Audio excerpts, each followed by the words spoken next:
CJ Stroud could be in trouble next year. Here's why. Now, Houston does have Super Bowl aspirations, absolutely. They do have the three cornerstones of their franchise in CJ Stroud, Will Anderson, and Derek Stingley, but you all got to pay those guys coming up.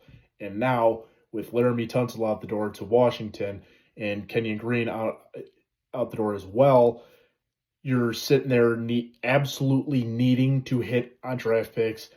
Left tackle is almost a certainty at 25.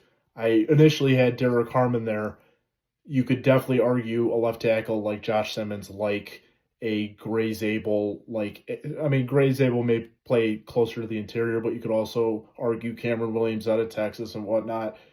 But Stephon Diggs is all but out the door as well. He brought in Christian Kirk. It's Christian Kirk. I know he's an analytics darling, but it's not really much of an impact there.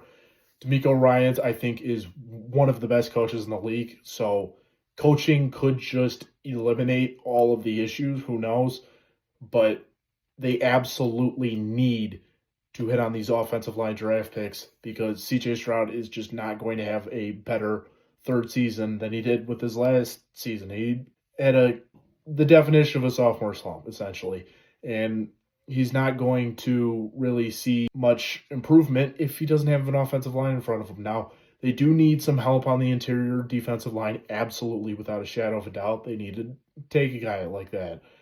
It's really, I cannot prioritize how important this offensive line is because they have a huge boomer bust window. They could top out at 12 wins. They could bottom out at 5.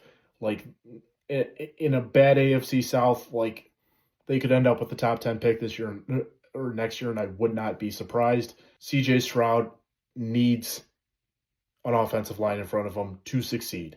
Absolutely, without a shadow of a doubt.